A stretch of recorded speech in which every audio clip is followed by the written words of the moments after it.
Entire block is burnt down, but God saved my house. I have really bad news for this man. His fight to save his home is actually just beginning. I know this sounds crazy, but you do not want your home, if you have home insurance, to survive a wildfire while all of your neighbors' homes have burned. Almost every single home today is filled with plastics. You have PVC pipes and vinyl siding, laminate flooring and cabinetry, polyester and nylon curtains and rugs, plastic electronics, the list goes on.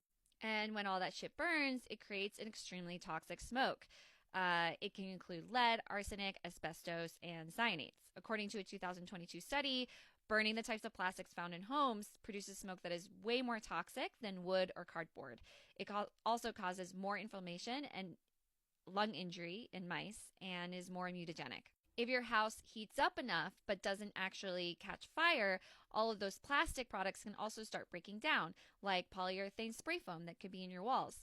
And then they'll start releasing things like acrolein, formaldehyde, glutaraldehyde, hydrogen chloride, and nitrogen dioxide, often at levels that if you were subjected to those for more than 15 minutes in a factory or workplace, it would be illegal according to OSHA.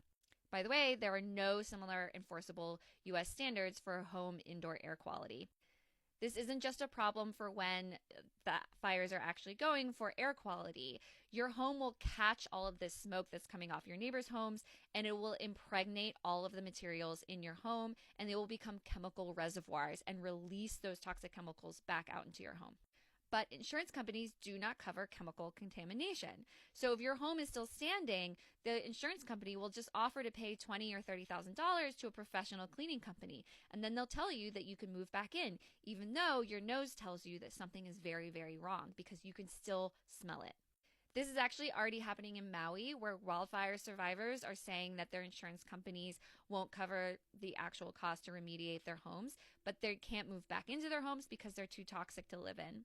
I'm not saying that you shouldn't do things to be a good neighbor and good community member, like building fire breaks around your home and dealing with brush on your property if you have any forest around your property. That will help a wildfire not spread across a whole community.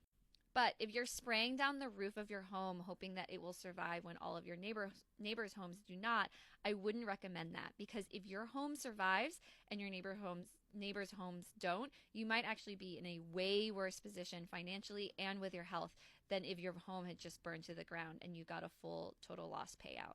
If you want to learn more, please check out my story from Manga Bay News. As global fire risk rises, modern homes become toxic plastic traps.